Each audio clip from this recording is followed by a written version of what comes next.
Thesis number 96, Meditation, Dhyan, Part 11. Phase, Reading or Recitation. Meditation is not self-hypnosis by words or thought, by repetition or image. All imagination of every kind must be put aside, for they lead to delusion.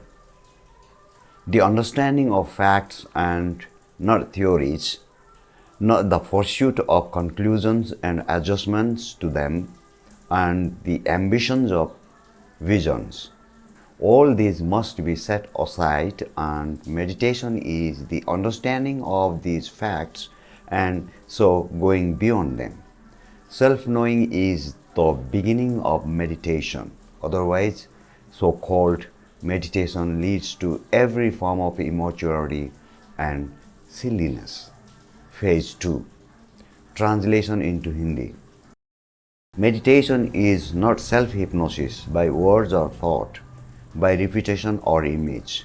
ध्यान आत्मसम्मोहन नहीं है शब्दों या विचारों द्वारा, पुनरावृत्ति या छवि द्वारा.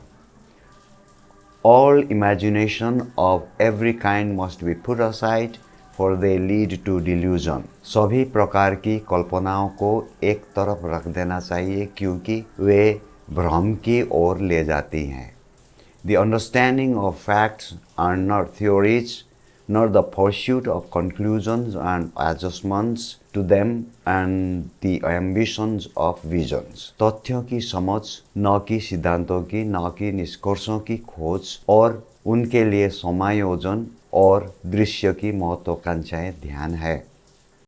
All these must be set aside, and meditation is the understanding of these facts and so going beyond them. इन सभी को एक तरफ रख देना चाहिए और ध्यान इन तथ्यों की समझ है और इसीलिए इनसे परे जाना है. Self-knowing is the beginning of meditation. Otherwise, so-called meditation leads to every form of immaturity and silliness. आत्मज्ञान अर्थात सेल्फ नोइंग ज्ञान की शुरुआत है, अन्यथा तथाकथित ध्यान हर प्रकार की अपरिपक्वता और मूर्खता की ओर ले जाती है. Phase 3, Comprehension. Question number 1, what is meditation not according to the text? पाठ के अनुसार ध्यान क्या नहीं है? Meditation is not self-hypnosis achieved through words, thought, repetition or imagination. ध्यान आत्मसम्मोहन नहीं है जो शब्दों, विचारों, दोहराव या कल्पना के माध्यम से प्राप्त किया जाता है.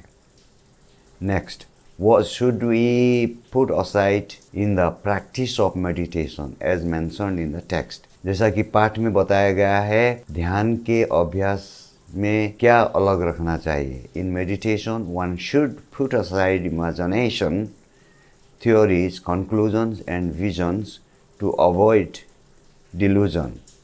ध्यान में भ्रम से बचने के लिए कल्पना, सिद्धांत, निष्कर्ष और दृष्टिकोण को अलग रख देना चाहिए.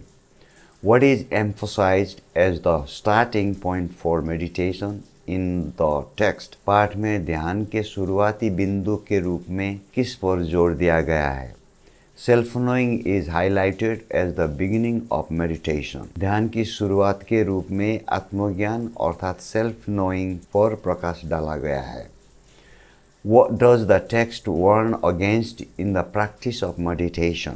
ध्यान के अभ्यास में पाठ किस चीज के प्रति चेतावनी देता है? The text warns against practices that lead to immaturity and silliness, often associated with so-called meditation. पाठ उन प्रथाओं के विरुद्ध चेतावनी देता है जो अपरिपक्वता और मूर्खता की ओर ले जाती है, जो अक्सर तथाकथित ध्यान से जुड़ी होती है. Next question, what is meditation primarily focused on according to the text? पाठ के अनुसार ध्यान मुख्य रूप से किस पर केंद्रित है? Meditation is primarily focused on understanding facts and going beyond them. rather than pursuing conclusions or visions. ध्यान मुख्य रूप से निष्कर्ष या दृष्टिकोण का अनुसरण करने के बजाय तथ्यों को समझने और उनसे आगे जाने पर केंद्रित है. Thank you for watching, and if you have any questions or any points to make, please do so in the comment section. Thank you again.